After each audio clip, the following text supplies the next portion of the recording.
My man, Maxwell Finn, finally, welcome to the show. What's up, brother? I'm excited to be here. It only took, this is a third time's a charm, right? So we joked about before we got started. I was like, first time was on me, second time was on you, third time, we both nailed it. Third time we make it happen. Yeah, exactly. There is no third time. No. There's no third rescheduling, I should say. Yeah, no third shot. Look, you and I have known each other for a bit, a lot of time, most of the time in passing and just being in the same community and whatnot. I've always been a fan of yours. For the listeners who want to know a little bit of your backstory, they just heard the bio about you, but I mean, you're better at let's bore them some more. Yourself. You're better at talking about yourself about your journey than I am about talking about it. Let's be extra redundant. I'm just going to give a double bio. Just this whole podcast, you didn't know when you hopped on the show today, it's actually just a 1 hour bio of me. So get excited, get your energy drinks going. No, listen, man, I've been doing this entrepreneurial thing since day one for me in college. So I worked plenty of crappy jobs. When you're in high school, you work the 12-hour, 14-hour, summer gigs, working at a deli and things like that. But really from when I got to college to today, so pretty much the last, 15 years or so, all I've done is this entrepreneurship stuff, right? It's like building my own businesses, make my own path. I started my first company when I was still in college.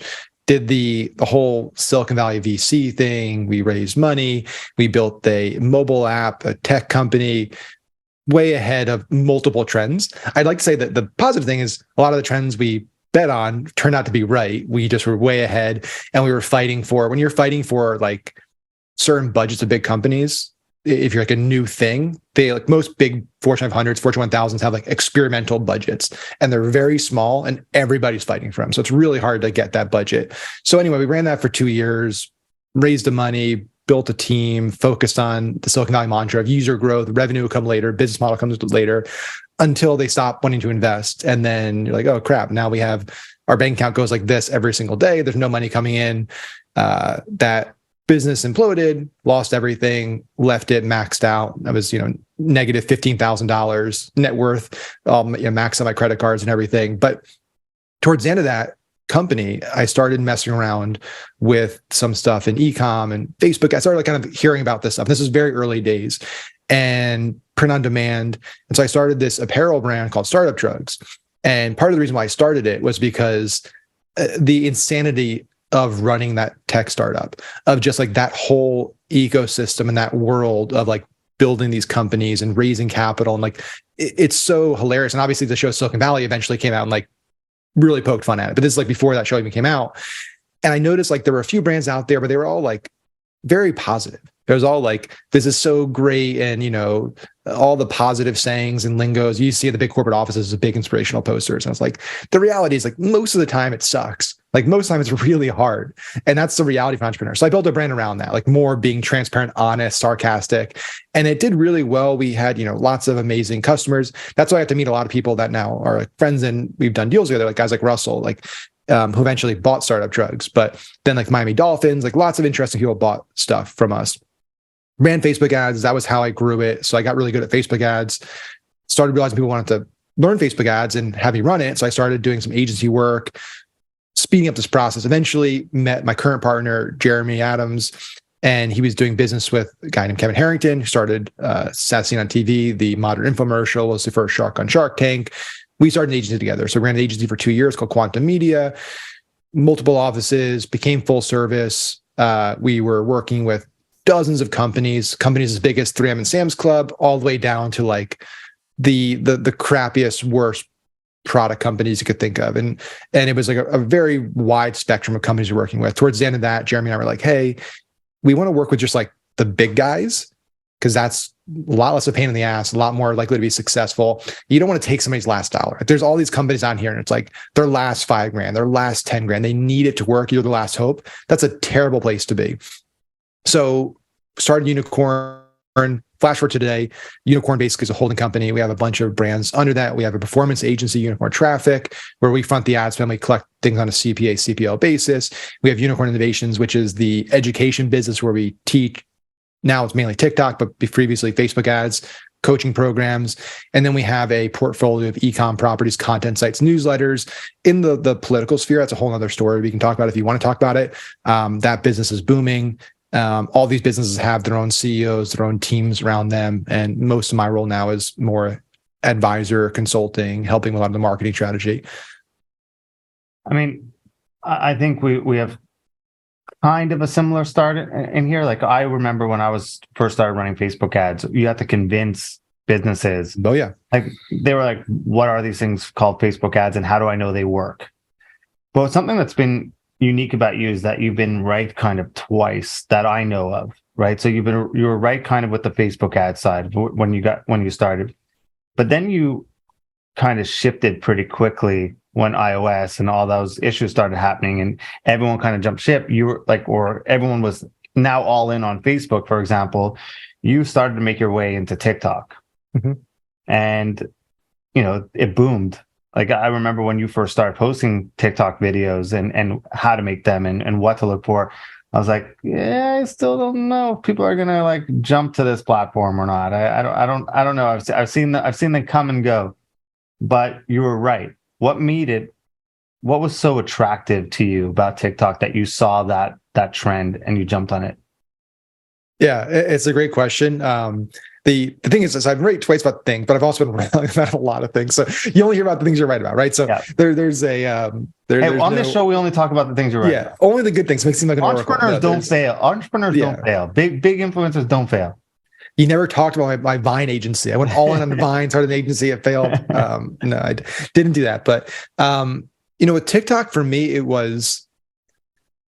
I was very anti-TikTok for a long time. I was very resistant to it, which is unusual for me because usually I'm pretty keen to get into things, especially back then. I've gotten a lot more pessimistic as I've gotten older. Maybe it's being a parent. I don't know.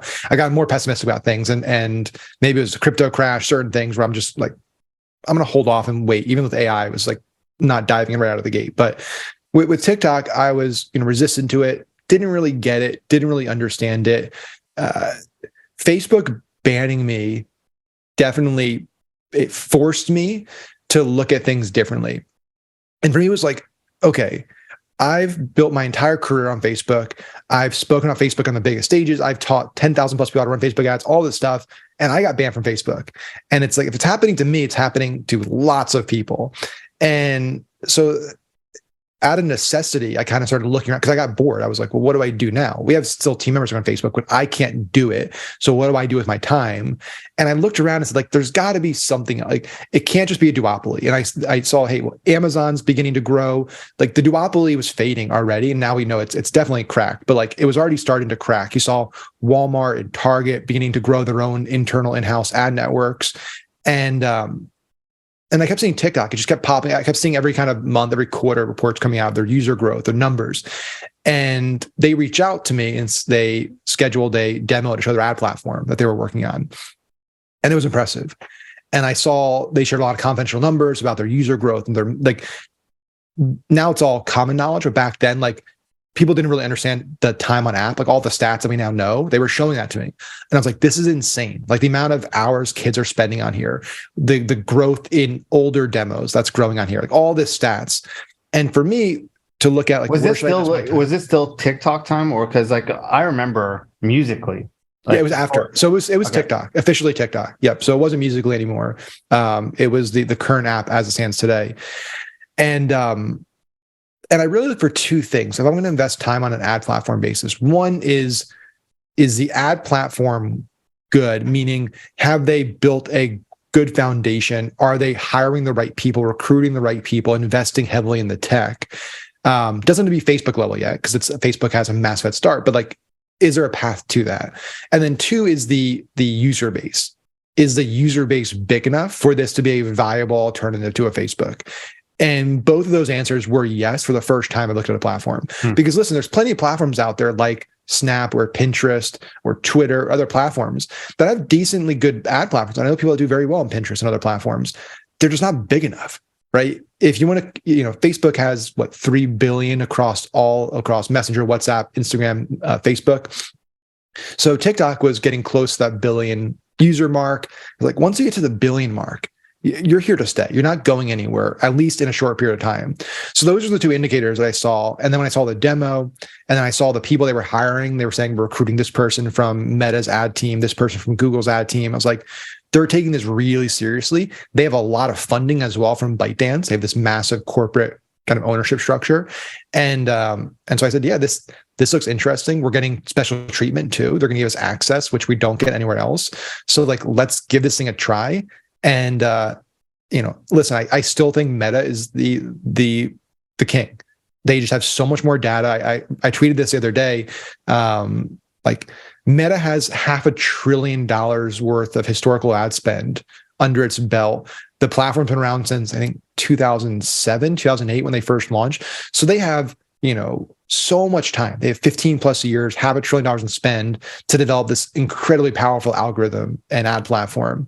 It's going to take a lot for anybody else to truly compete with that. And TikTok, a few years ago, didn't have any spend. So it's like, it's gotten way, way better. It's so amazing, but it's still got a long way to go to Meta. But anyway, so yeah, kind of bet on that horse and it worked out for us. It was probably the easiest thing to sell in a long time selling TikTok ad services than just about anything I've ever sold in my life. Do you think you would have made the switch if you weren't banned? Honestly, like if I reflect on that, I don't think so. I think the impetus of getting banned and kind of forcing me to try to do something differently, because you get comfortable, right? Like when you're doing something for a while and this is what you do and you're good at it, you want to keep doing it because you're good at it. And that's the challenge, like any successful individual or any successful company, is once you get to the top of something, it becomes really hard to stay there because you're not looking behind you. Like when you're growing, you're looking ahead of you. That person's better than me. That company's bigger than me. You have a North Star to aim to get better and push yourself. Right? There's motivation. Once you're number one, I'm not saying I was number one in Facebook ads, but like once you've achieved a lot of success, it's like you get comfortable there. Like, okay, I know how to do this. People want it. I'm good at it. I'm going to keep doing it. There's no incentive to like go risk it. I'm going to try to learn this whole new platform over here and start from zero again. Like that's a lot of work with no sure thing. But when you're forced to do it, it's like, well, I got to figure something out. So I might as well try it. No, I agree. I think you look at it, and I think you and I both speak to a ton of entrepreneurs. You could tell when they got comfortable. Yeah. And that's a sure sign of like bad things are about to happen. I've seen it. Yeah. And I've seen it happen to friends. I've seen it happen to people that I know in the industry that I used to follow when I got started. There was a lot of people, especially in the Facebook ad world, that made a lot of money, did very, very well for a long time, and just aren't in the game anymore. They maybe hop to a few different markets. They hop to crypto. They hop to AI. They're hopping thing to thing now because they like lost relevance. They lost that. You mean the X former factor? Facebook expert that turned into a crypto expert that turned into an AI a ChatGPT prompt expert? Yeah, it's and that's a weird one. I have like mixed feelings because I think it's a nuanced thing, right? Like of doing new things. Because even you and I, we just talked about like, hey, you were doing Facebook ads, now you're doing TikTok ads, and people ask that. It's like, well, you're going from thing to thing. And I think that the difference. No, you added a service under your belt. Yeah, so that's what I like to think. And maybe again, I'm biased about it because I did it, but it's like if you are a marketer and that's what you love and that's what you're building a career on, then learning new things that make you a better marketer is inevitable, and you should be doing that. So even the AI, like you don't have to go all in there, but it's like I'm going to incorporate this into what I know and learn it because I think it's valuable and it's going to help me be a better marketer. Clients might get better results. Where it gets crazy is when you have people that's like, you got really good at this thing over here, and then you go to a totally different market category and try to use the same business model of like info, whatever, to then do info over here. And then you go over to this thing, info over here. And that's where it's like shiny object syndrome. And that just never turns out well. I also think a big difference for you, or at least the way I perceived watching you go through it, was you were, even in the early days of TikTok, you were showing what you were doing on there. Yeah. And it was never about, I'm going to teach you how to run TikTok ads in the beginning. Maybe that was the goal. Maybe that was eventual, it wasn't. But the plan was, here's what I'm doing on it. Here are the hooks that I'm using that are getting more views. It's not a matter of, here are the hooks that you're going to go use and you're going to run an ad and make $1 million off of, versus people who come in and to say you're an AI expert this early in the game, like unless you went to MIT and you took like AI machine or like in machine learning courses, like you're not an expert. So to come in and now be like, and even like the crypto experts, so they lost all their money, so they're not an expert anymore, so they don't want to use that anymore because they can't talk about There's no case studies. Yeah, they can't talk about how they did well in a bull market, and so they went, and now they're AI experts. So I think there's a big difference. I think you actually showed you using it and talked about your experience on the platform. What are your thoughts about the whole potential banning of it? Because this is the big thing I have with clients right now, right? So everybody wants to diversify. Mm-hmm. And that's a question that I'll have for you after, when they should diversify, because I think most clients never even squeeze the juice out of what they have, right now. It's a fine line of when to do it. Yeah. Before they start doing it. But the other question they have is, well, am I going to spend money on this? And then in 3 months from now, 4 months from now, 5 months from now, this platform doesn't exist. So why am I going to invest the time into it? Yeah. A few points to that. One is I think it's interesting and funny. Like I was saying this a few months ago when every single tweet was about TikTok everyone was sure that TikTok was going to be banned a few months ago. It's like, what I was saying to people was like, you got to take the emotion out of it. If you take a step back and just look at things logically and rationally, and just you understand how these news cycles work and you understand how politics works, you would have realized that, like, just like every other big story, it gets a lot of attention, a lot of heat, and then something else happens. There's a war, there's something, the interest rates go back up, the stock market, whatever it might be, and people stop focusing on it. And that's exactly what happened to TikTok. Not saying it's going to go away. There's still the Montana ban and things like that. But like, there was a lot of people who were on Twitter and social media saying it's a sure thing. It's guaranteed going to be banned this month or next month. And it's not. And I've always said, like, listen, I don't know. It could be banned. It might not be banned. And I think that's a more important way to look at it. It's like, nobody knows. Like, unless you were in the room with, Biden. That's not a reassuring thing for people to hear, to put their money into. So yeah, so I'm just bringing that in points. So that's one thing, is just and I'll get to that point in a second. But the main thing is just like, nobody knows.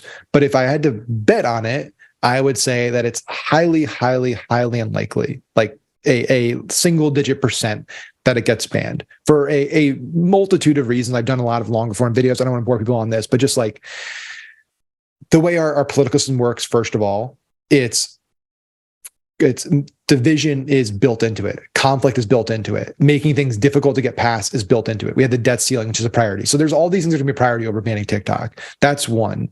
Two, politicians, they may say they care about the country, but it's secondary to getting reelected. And so if you're a politician today, and some of these now are starting to figure it out because they're getting called out about it and they're changing their position. Even one of the main guys who sponsored the Montana bill has flip-flopped now, said he doesn't agree with it, even though he's on camera saying he agreed for it and he voted for it.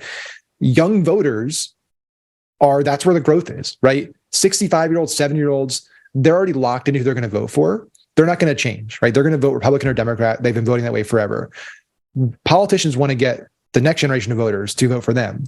So do you want to be the politician on a record that took away that 20-year-old, that 18-year-old's favorite app they spend 9 hours a day on? Probably not. So I think you're seeing more, like AOC was one of the first politicians to come out and say, like, this is stupid and bad, because she's a marketer and understands who her base is. So I think it's political suicide, in my opinion, for any politician to do that if you want to get reelected. If you actually care about, if you don't just care about the country. If you care about the country, then you move forward with it. But most people don't. Now, and then it's in terms of timing. So this is the other big one. So let's say it does get banned. It doesn't mean that tomorrow TikTok deletes from everyone's phones. Okay. So first of all, if it did get banned, it would have to go through House, Senate, President's desk. Okay. Then it would instantly, just like what's happening in Montana, it would instantly get, there would be civil lawsuits. TikTok would come out and sue.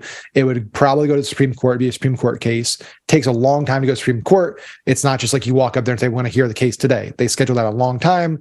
It's a long process. It's a First Amendment issue. So it's a serious issue. And then after all that, then they'll set a date, like when the effective ban would happen. And then even if all that happens, it doesn't mean that the app gets removed from these devices. What it means is that Apple and Google would probably have to remove it from the App Store, which just means you can't update it. So it'd still be on everyone's devices. And over a few months, it would degrade in performance. But then you could still sideload. Like there's so many paths, right? And we're talking like a year plus out before it actually, even if it got banned today, before it would actually be a reality. Now, in terms of reassuring clients, what I tell everybody I talk to now is Frankly, I don't care whether you spend $1 on TikTok ads. You still need to learn how to run TikTok ads. Now, the reason being is because every other major social platform and ad platform has rebuilt and redesigned the way that their apps work for a TikTok world. TikTok has set the standard for short form 9:16 content being what people want to see. And so, with YouTube, Shorts is just booming over there. One of the fastest growing things on the platform. You have Reels on Instagram, you have Reels on Meta, you have, Pinterest has their own version. Twitter's probably going to roll out their own version. So learning how to create, and that's what TikTok, when I teach TikTok ads, the technicals of how to set an ad account up and a campaign up, like that's cookie cutter. It's the same as Facebook. It's, you have a pixel, you have an event, you have an audience. Like that's not what I'm teaching you. What I'm teaching you is how to create a hyper engaging, hyper native 9:16 video in a feed where you're competing for attention like never before. How do you stand out? How do you stop the scroll? How do you grab attention? How do you spark curiosity? How do you agitate a problem effectively? How do you demonstrate your problem, your solution to the problem is the best one? How do you get people off the site? All that stuff in 60 seconds or less. And if you can learn that, doesn't matter if TikTok disappears tomorrow, you're going to be a way better advertiser. Your Instagram ads, your Facebook ads, your Snap ads, your YouTube ads are all going to get better. So it doesn't really matter. It's about, and that's why I don't even really, it's not about me for, it's like teaching TikTok ads. Like I'm just teaching how to be a better advertiser, a better marketer. It just so happens that one of the fastest growing things is TikTok and everyone else is kind of following that lead. So yeah, to a client, it's like, listen, you can't control the future. You can't control politics, what's going to happen there. You can't control it. All you can do is control what you do today. And today, TikTok exists. Tomorrow it'll exist. In a few months it'll exist. In 6 months it'll exist. And so you can use it or and profit over the next 6 months, the next 9 months, the next 12 months, and make more money across all your ads. Or you can decide, I don't want to invest the time in it because of the potential that I may lose something in a year from now and maybe I waste my time, which is just like, it's a crazy way to view things. Because if that's the line of thinking, then you shouldn't even run Facebook ads. Because guess what's probably more likely to happen than TikTok getting banned? Your ad account getting banned on Facebook. Based on the numbers, if you actually ran the numbers, the percent of accounts that get banned, I would venture to say confidently that it's more likely your Facebook ad account will get suspended or ads rejected than TikTok will get banned at a federal level. So, okay, if that's the reality, then why are you running Facebook ads? Because today your Facebook account exists and it's a way to make money. So you're going to run ads there. I like that's that. My rant. I'm off my hill. No, I like that. I think I want to. I was going to ask another question, but I think you opened up a can of worms to go a little bit tactical and pick your brain here on, what exactly, if you could dissect the perfect TikTok ad of what are the elements and what goes into it. But before that, I think the biggest problem of when people move to TikTok or from Facebook or why they don't make that move is because they try running the same stuff they'd run on the Meta platforms onto TikTok and it doesn't work. Mm-hmm. And the problem is it actually, like you said, they're reinventing the way ads should be made because it's all the other platforms are adapting around a TikTok world. The TikTok style ads that you make natively for TikTok tend to do really well on the other platforms for its reason, because you're actually making the ad the right way to generate that attention. Do you find that you've had the same experience? People using ads from Meta fail, but people using TikTok the other way, that tends to be a success. Yeah, it's definitely a one-way street in terms of repurposing content. So when we create, because our performance agent, Unicorn Traffic, we have an in-house creative team in there to support our media buying, which I think, by the way, like if you're an agency, a media buying agency going forward, and you don't have in-house creative, it's going to be very hard to exist and compete. Like, because creative's the X factor, especially with AI. So yeah, with TikTok, we make a lot of our creative with a TikTok first mentality, or at least just like that style of creative, like full screen, 9:16, quick, fast paced, lots of cuts, lots of overlays, captions, really strong hook, good flow, keep it short, concise, tap into trends. And by trends, I don't mean like the latest like audio trend. I'm talking like macro level trends, right? So like ChatGPT is hot, like opening your video up with a ChatGPT prompt screen. People recognize that and that's going to grab their attention. And then that works across lots of channels. And you just, you shoot things also to make sure like you understand the dimensions. So you understand that, hey, if I move this to meta, I'm probably going to run a lot on a 4x5, 1x1. So I want to make sure whatever's like I really need to have in the shot is going to fit within that frame. And then anything outside of it is just bonus, but it's not priority. And that's another area people make mistakes is like they shoot 9x16, but they shoot in such a way where they're like too close to the camera, or they put like two important elements at two polar ends of the video. So it makes it very difficult to repurpose that video in any other dimensions. So like when we shoot videos, like if I just actually shot before we have done a series of new ads for our coaching program, and I know we're running it in multi-channel. And so when I shoot first, full 16:9. I shoot all the clips that way. And that way, when I edit together, I can start with that. So if I'm on YouTube, I got YouTube. Cool. And now I can just trim it down and down and down from 1x1 to 4x5 to 9x16. Cool. And then I export all those raw with no captions, no overlays.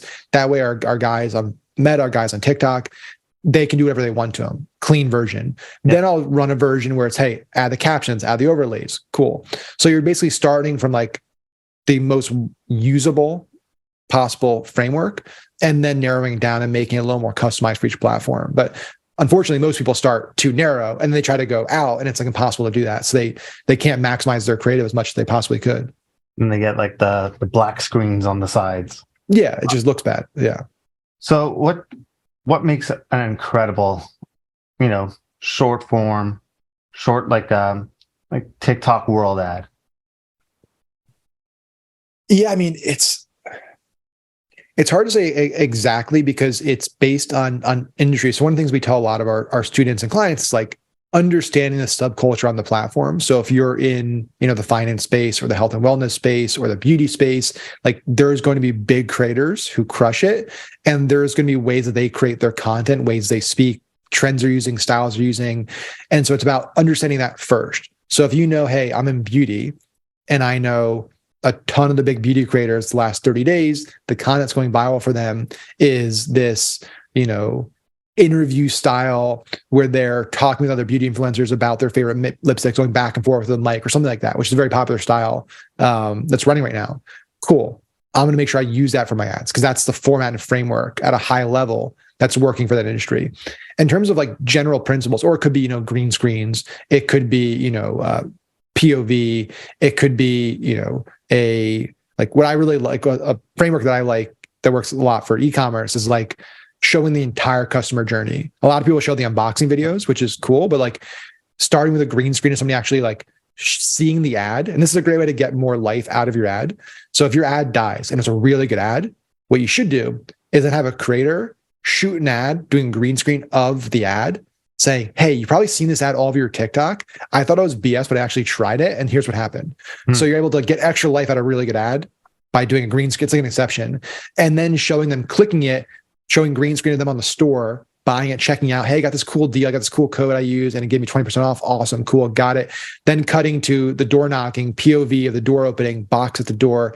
Got it. Then cutting to the table, opening it, then cutting to them trying the clothes on, talking about it, then cutting to their like honest review. Like that's a style that works really well. But in terms of like principles that I think everyone should be doing with all their creative, really the first 3 to 5 seconds is so critical. Like that is where more people should be spending more time.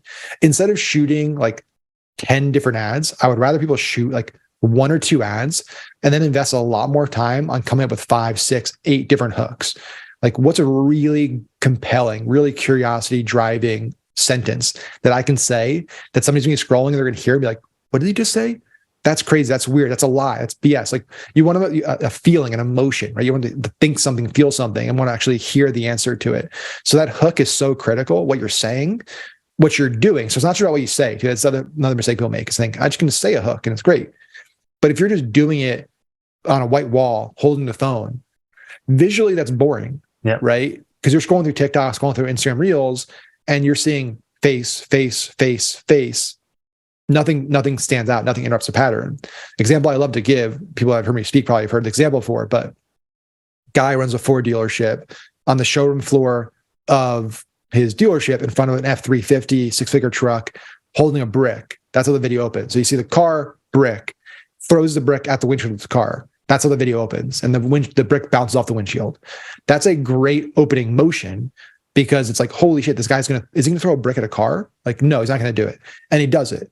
So think about ways that I can like, what can I do visually in the beginning of my video that's going to spark curiosity as well? And then what am I writing over it? Because again, when you're running a 9:16 video in Reels or TikTok, you really don't have ad copy anymore, right? Facebook ad days, like you have a lot of copy. You have the above the video image, and then you have the headline, the sub headline on desktop. Cool.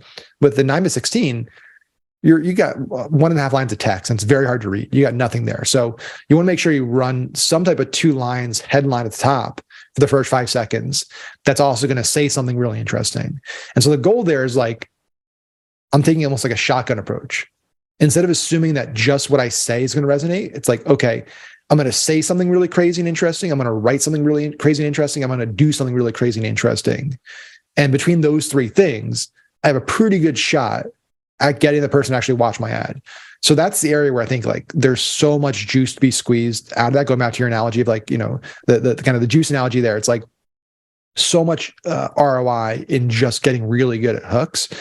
And then there's, plenty of important stuff when it comes to the core part of the ad, but really then it's about just following, basic kind of marketing principles. Like, hey, how do I agitate a problem in a really unique way? How do I show the solutions you may have tried that failed and why they failed? How to present my solution to the problem as a unique one? How do I stack that up with social proof? How do I have a really good close and a really good pitch and a really good deal? Like most marketers understand how to do that, but none of that matters unless you can get them to stop. And that stopping is a huge part of it. Yeah, no, I love it. I talk a lot about doing like the 5x5x5. If you could do 5 hooks, right? 5 different copies and 5 different CTAs, like call to actions, then you could just do version 1 by 1 by 1, version 1 by 2 by 1. You have over 100 pieces of content right there. And you didn't film 100 pieces of content. You literally only filmed like a short period of time. Yeah. We call it the Ford method for our stuff. And it's like, I literally just before this podcast, that's what I did. I shot one new ad. But again, it's because I'm lazy, I'm busy. Like I don't have time to shoot, come up with like lots of ideas and shoot stuff. So I was like, I shot one good ad that I know it's based on a framework that's already been working for us. And then I just knocked out like 10 different intros for it. Just hit on different pain points, different agitate, different problems. And another easy way, I actually learned this from Gary V. He told me that one of the things that Vayner does for their clients is if they're posting organically a lot and they have a video that's doing really well organically, you don't just like now put money behind that one. You now just take that video, that same video that you did, you shoot an intro and you shoot a CTA for it. Yep. Or you have something and you add it to that video. You already know that video is going to do well. So you just add a call to action to it. And now you run that as an ad. Yeah, we tell a lot of our students, like, because a lot of them are hesitant to do this, but they're business owners. They're busy. They don't want to do organic. And it's like one of the best things about organic social is that it's a free playground to test stuff. Yeah. Like if you're on a tight budget and you don't have the budget to test creative, no problem. Start posting different hooks, different angles, different ideas in this playground, which is totally free, which is your TikTok, your Instagram. See what hits. Find a hook that hits, and then you can build an ad off of that. It's a lot easier. I don't buy that excuse from entrepreneurs. I'm too busy to do organic, because then they waste so much money. Oh yeah, on ads, and then they complain about the money. These platforms are free.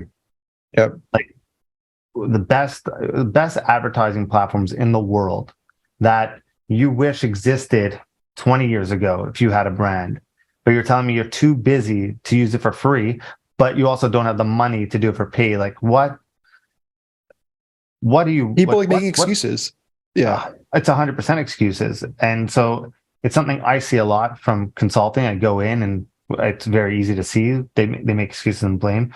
What are some of the things you're seeing? Like, are these, like, what's the reason? What's the big excuses you're seeing from clients these days?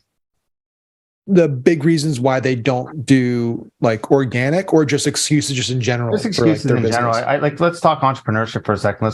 Let's shift gears, because I think you could tell the real entrepreneurs because they like the responsibility and they accept the responsibility and everything's their fault and they don't pass the blame. Yeah. And then you could tell the ones who just like make excuses all the time.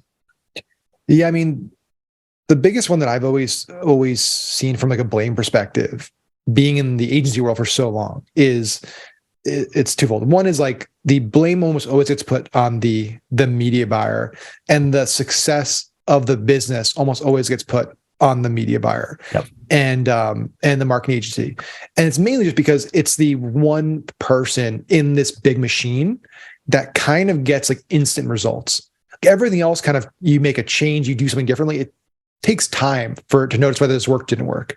Right? Like the best agencies in the world, I'm like, you know, I've never spoken to Gary before, but like, I'm envious of that model of being like a organic marketing agency, and not saying they have an easy job, but like, because but it's a lot easier if we got paid to get views.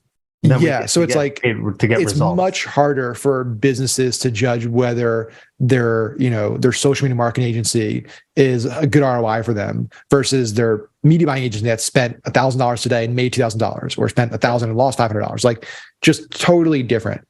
Yep. And so what happens though is, like, one is, a lot of businesses, I think, hire agencies and hire media buyers and outsource that way too soon because they think it's a silver bullet.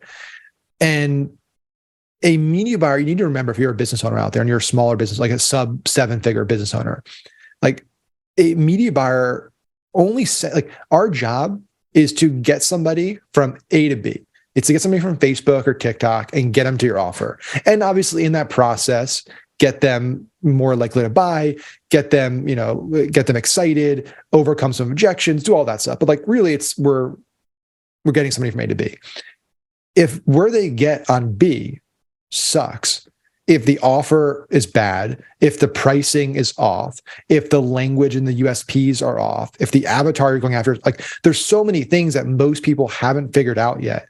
They just say, I built this offer and now I'm going to run ads to it. It's like, even just at a most fundamental level, most people assume when they launch something, I'm going to set the price at X. And that's the price they run forever. They never test a different, like, there's so many basic things that, like, hey, and then when it doesn't work, they blame the platform.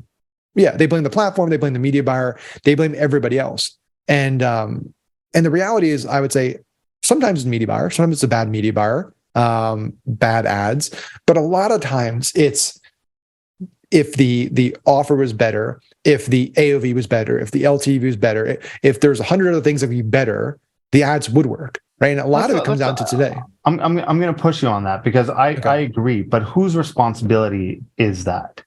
Does that fall under the agency you're hiring? Because I learned something really important from our friend Justin Brook, right? We bake into our agreements now that ROI is never solely dependent on traffic alone, right? That this is a partnership. Yeah. And you can see it, right? There's always stuff that's in your control versus outside your control. You can complain about our like ROAS and never focus on retention and getting people to buy more often. You can complain about high cost per acquisition and never increase your LTV or AOV or anything like that. There's always things that are inside your control before you should blame a platform. And that's where I as a business owner, and you're a smart business owner as well. It's always, well, before I start looking at things that are outside of my control or a harder fight, what's the easier things that I could do on my side that I could fix?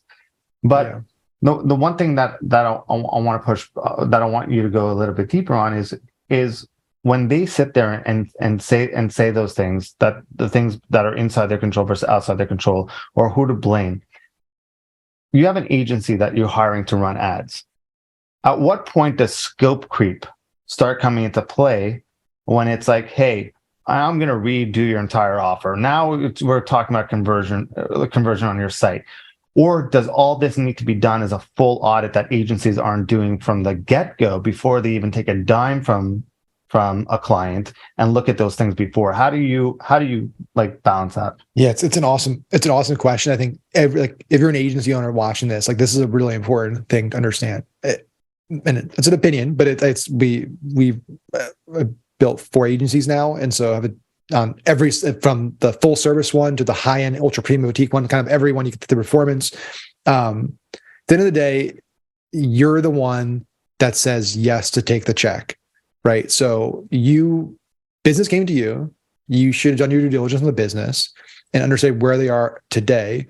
The challenge is that I would say a majority of agencies out there, they prioritize like collecting revenue over outcome, right? So it's like, I'm struggling, like, I need to make a little more money, so I need this 5K retainer. This business kind of sucks, but like, at least I can get $5,000 from for the next 3 months.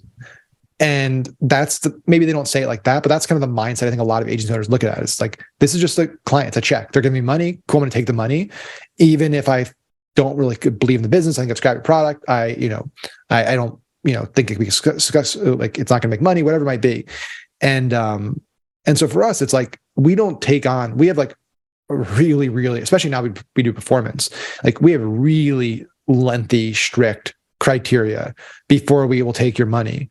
And before we even do a performance deal with you now, we have like a test package. You actually have to we do a test spend. It's like we're onboarding Grant right now to do a lot of stuff performance for them. It's like, hey, here's the spend. So it's going to be this much. We'll do 20 grand test budget. You pay us a little bit of money. It's like nothing crazy, a few grand just for our time. We'll run it. We'll get actual hard data on what the CPA looks like, what all the metrics are. We'll come back, we'll do an SAP, we'll do a report for you, we'll break down our findings, what worked, what didn't work. And then we have a calculator of like, okay, for this to work for us to run it, this is where our CPA needs to be. And we'll have a discussion with them and we'll see if it'll work for them. And if it does, great, we'll move forward. If it doesn't, no hard feelings, we'll part ways. So it's almost like we do like a little date with them just to make sure both parties believe in this to go forward with. You don't do that crazy of a thing, and it's unique to our business model. But I do believe like before you take somebody's check, you should feel confident that you can actually make the business work. And you should understand the economics of the business. You should understand like, what are their expectations? Is it realistic? It's like if somebody's coming to you and says like, we sell a $15 product and we're a one SKU business, and we want to make Facebook ads work we need a 2x ROAS to make it work. It's like, okay, so you expect to get $7.50 CPAs at scale on Facebook? Like, you can't take that deal. It's not going to work. You need to be honest with the person and say, listen, you need to make this work, you need to have an AOV at X. You need to have some type of continuity program to increase LTV. You need to have multiple SKUs. You need to incorporate X, Y, and Z. Like, you need to give that feedback to them and say, hey, if you can do these things, we think you got a great product. We'd love to work with you. But for right now, it's like, it's not going to work. I mean, I've killed more deals. I talk about this a lot, killed more deals because we were honest with the client than just because I didn't want to take them. It was more just, I don't think I could help you. Yeah. And the irony about this, just to kind of riff on this a little more, is like, most people say yes to these deals because it's sure thing money-wise. Hey, we'll give you $4,000 today. So to say yes for the $4,000.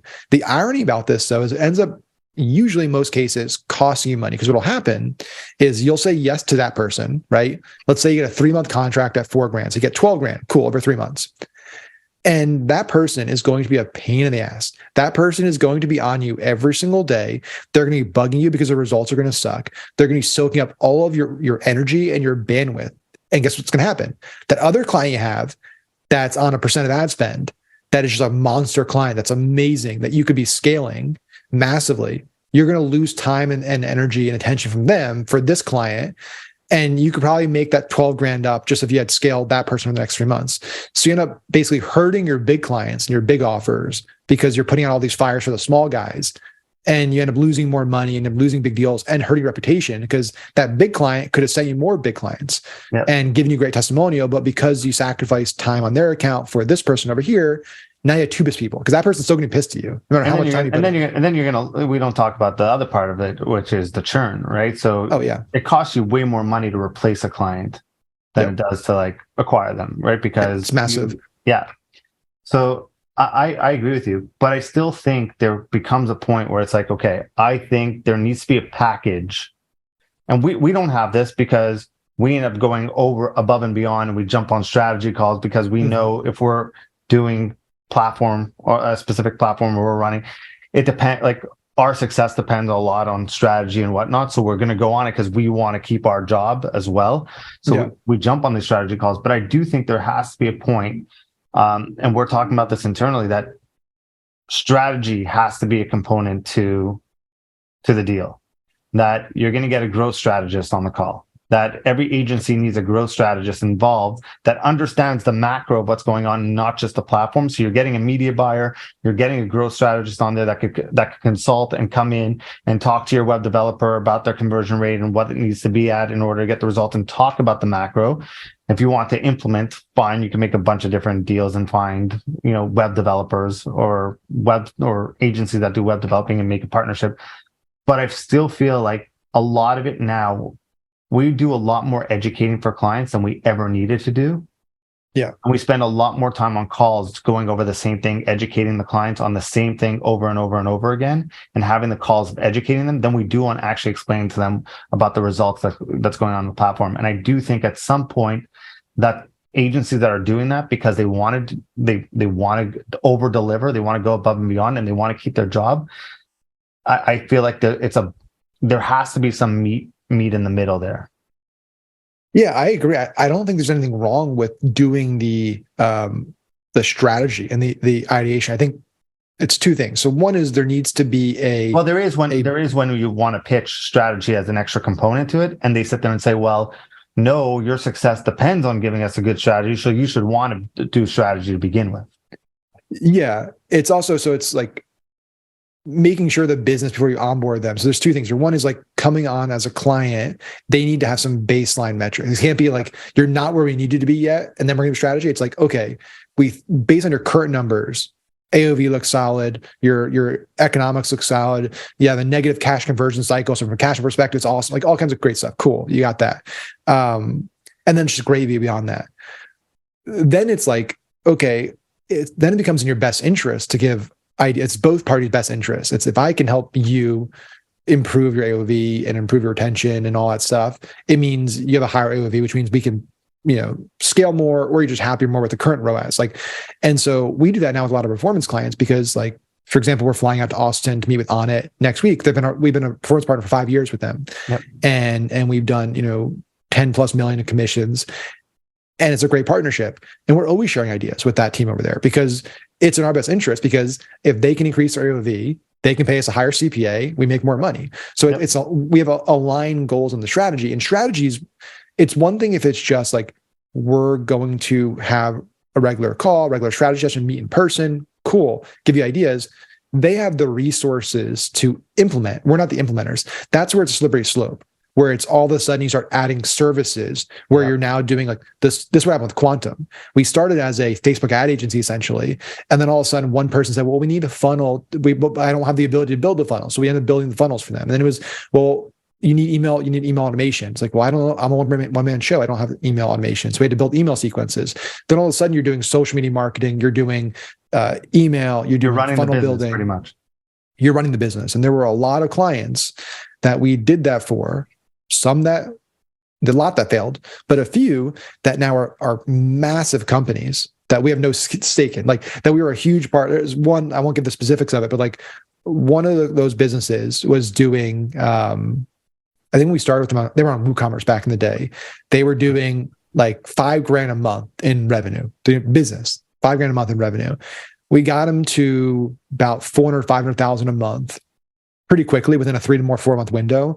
Got them on some affiliate networks, like really got them everywhere. Kevin got them on QVC, HSN, all this stuff. They're doing, I know, just because all the big affiliate networks, like the one network that they're the exclusive now on, like they're doing like 2,000 to 3,000 units like sales a day. And during Q4, they're a big Q4. They're doing like 5, 10, like massive company. And that's the challenge with agencies also, is like, you're a huge factor early on. If you're a smaller agency that works with like 6, 7-figure companies, you're a huge component of the growth engine and success of these companies. And you get a retainer and you get some cash, which is nice, but like, then they're gone. Grass is greener. Yep. And so I think I think there needs to be a rethink also in the agency world of compensation, how you structure your deals. And that's why we do performance a lot now, because from a cash flow perspective, it's way, way more effective.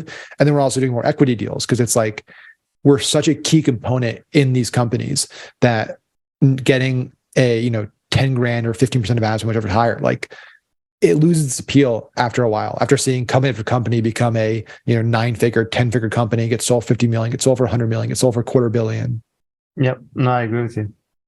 What's a question that you ask people before they become a client of yours that you don't think any other agency or most agencies don't ask? That's another solid question. I had to think on that because I don't handle like I'm a terrible, not terrible. I'm not a biz dev or salesperson, so I don't handle any like the biz dev or sales for our agency. What do you think? So, what do you think a question most agencies? Yeah, so I'm don't just ask thinking that through should like, ask? Like I'll tell you ours. I'd love to hear yours. I'll give you an example. I'll think about it. One of the things we always make sure to ask is, supposing this is a giant success and we blow this up and we go at mass scale, what's your bandwidth? So what's your bandwidth? What capacity do you have? Can you support this? Do you have the inventory? And a lot of times, let's use e-commerce, for example. They're like, oh man, my goal is to do $10 million this month. Very cool. We get you $10 million. Do you have the inventory to do 10 million? No. Yeah. Okay. Well, what inventory do you have? Well, I could do like 5,000. All right, cool. So even if we start blowing this out of the park and we get a 5x ROAS on the platform, we can only spend $1,000. Yeah. Right. So, and then how long does it take you to reorder? Well, it takes like 3 months. Okay. So we can't break the business, which gets them to put it in perspective of being like, okay, well, we can't just jump on and spend, out of the gate $100,000 this month because it's not there. And we get to see just the back end of the business. And there's a different way of saying like, what's your inventory like? Oh yeah, don't worry, I'm fine. Right? Yeah, it's funny. We it's that question is literally we have like a I think it's up to 20 questions now, our application for our performance agency. And that's one of the questions is like, if we're at your target CPA, basically how much can you scale? How much can you spend per day without running out of product? And it is an interesting question because everyone, like you said, everyone likes to say, I'll scale to the moon. If I'm getting a 5x ROAS or 4x ROAS, whatever it is, I'll spend as much money. It's like, it's not that simple. You got to sell. If it's digital product, okay, cool. If things don't break. The physical products, you need inventory. I would say for us, even clients though, if you're doing lead gen, it's like you speak to the one-man business owner who's like, yeah, I know, just send me leads. Well, how many phone calls can you do a day? Oh, just keep sending them. Just send me, I'll do them. I'm like, so you're going to wake up at 6 a.m., go to bed at 9 p.m. and you're going to, the whole day, you're going to be on the phone all day. Well, no. I could only do like 4 calls a day. All right. So there you have it. Yeah. So there you have it. Like, that's how you get to the real answer. Yeah. I mean, one of the questions that's a really good one. That's one we have on our forum, is like asking about historical agency relationships. So one of the questions we ask is like, how many agencies have you worked with before? And if we were to have a call with 12 red flags, your past, if we were to have a call with your past agency, what would they say about working with you? Like, how would they describe the experience? And I think it's an interesting one because what you don't want to have happen is you don't want to bring on that client that's a hopper. That's going every 3 months or in a Facebook group and they hear about the latest, greatest Facebook ad agency or TikTok ad agency. I'm going to try them because I think they have a secret sauce that this one has. The reality is like most agencies out there in our space are like, nobody's that much better. There's like very few agencies out there that are like exponentially better. And those ones are few and far between and they're very, very expensive. The rest of them, like you're going to get pretty similar results and transparently, like, Facebook media buying and TikTok media buying and a lot of the technos media buying, it's getting easier and easier at a like daily level of like creating campaigns, targeting, stuff like that. Really where it's coming down to now is like the agencies that come up with really unique ideas, outside the box ad ideas, the creative, the strategy you talked about. And then it's the offer, it's the back end, it's the businesses. Like the reason why ClickFunnels, why Russell and then like continue to grow like crazy is because they will outspend you. Like we brought ClickFunnels onto TikTok. And so I have a lot of experience with them and kind of their back end and their numbers and stuff. And like, they're willing to spend more than just about anybody else to acquire a customer because they know that's the name of the game, right? That's the Dan Kennedy, the person who could pay to acquire the customer wins. But I think you're right. I think you look at it, and I've seen this all the time. I could audit anyone's account and find something wrong, not because it's wrong, but because it's different than I would run it. It's different than we would do it. So I never really look at it that way and sit there and say. And we've had clients that come on and they're coming from another agency. They're like, please don't let the other agency know. We're giving you access, or we're not happy with the results. Can you do an audit for us? And we look into it and be like, unless we could, like, the number one question we ask them is, what are you not happy with? Mhm. right? If it's results and we look at it and we're like, these are pretty solid numbers, we're not going to go in. We'll sit there and say, we'll make minor tweaks, but it's not worth the headache of you switching. Yeah. Right? There's a cost to you making that switch. So what is it that you don't like? And I love that you asked that question of what makes, like, everyone asks the question when they're leaving agency, well, what didn't you like about them? But I think a really good one is like, what did you like about them? Because then they'll start telling you the things that they like and how they, and through that, they'll start telling you how they want to be treated. Yeah. So So just explaining like that experience is a useful exercise, because you'll learn a lot just hearing them, because they'll vent, they'll share stuff. Like, they'll be a pretty open book, because they're probably still pretty emotional about it. Like, especially if it was a bad one. Let's wrap up with this.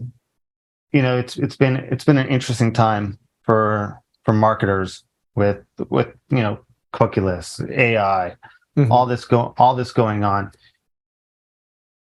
I'll ask this question and pretend it's two different answers. You're gonna talk to two different markets. One is you're gonna talk to other marketers right now and kind of give them that standing on top of the mountain, that piece of advice, or that chat with them, or that big takeaway that they should look at the future of marketing in your eyes. And the other one is, now the audience switched. They're no longer marketers, but they're the brand owners sitting there. I think it's it's almost the same message to both of them, in my opinion, because you need to be constantly pushing boundaries and not afraid. Like, I think what happens with a lot of marketers and brand owners is they see, like, AI, what's happening, and there's two groups of people in that. There's one that sees it, and this is a smaller group, that sees it and says opportunity. And there's another group that sees it and it's threat. It's, I'm a copywriter, my job's gonna replace. I'm a brand owner, like, this is gonna, it's gonna change all this stuff, and that's gonna put me out of business. And for me, it's like, whether you're a marketer, whether you're a brand owner, there is going to be, it's AI right now, and 5-10 years is gonna be something else. It's gonna be something else beyond that. And so it's your job is, you need to constantly be looking at these new opportunities, seeing how they potentially fit into your business, beginning to immerse yourself in them, beginning to learn about them, beginning to say, okay, here's the threats that they could cause my business, but here's the opportunities. Cool. So I'm going to address the threats. How can I minimize the damage from the threats? How can I maximize the opportunity and the results from all the opportunities, and put together a plan, be strategic about it, be calculated about it, not be emotional about it, and execute, and keep your head down. And, like, because I think it's easy if all you're doing is on Twitter all day, and you're just seeing the latest doom tweet about AI is going to replace this, and then VR, AR, and it's like, you could spend all day just in fear mode. So it's like, okay, I'm going to digest every now and then. I'm going to follow some people that I trust, that are thought leaders in the space, digest, put a plan together, do a risk analysis, and execute. And that's like all you can do. You can't control. Like, I can't control what's going to happen with AI, this whole market. It could be the best thing that's ever happened to civilization. It could lead to our demise as a species. I don't know. Like, the either could happen. All I can do is control how I use it and what happens in my direct ecosystem. So I know it might not be the best answer, because it's not getting a unique answer for both, but I think, like, both are going to have the same challenges. I like it. And I think it could be summed up from a lot of this conversation of focus what's in your control versus what's out of your control first. And we talked about that from a marketing standpoint, from a media buying perspective, from an advertising perspective, and now just in general. I think it's a good message. Well, every now and then I get a good message. I'd say like 1 out of 10. I love it. Look, we went for an hour, and you had a bunch of good messages. I think there's a few in there. I think you're on a good track. For listeners who want to reach out, they want to learn more, they want to follow you, how can they reach out? Unicorninnovations.com is our main website. We actually just did a massive rebrand out that should be launched soon, so I'm really excited about that. And then on Instagram, just @MaxFin, on TikTok @Maxwell_Fin. I probably should have gotten unanimous names. It's a whole nother story of why I started Maxwell Fin in college and high school. But yeah, @MaxFin on Instagram, @Maxwell_Fin on TikTok. Max, thank you so much. Really appreciate it. You got it, brother.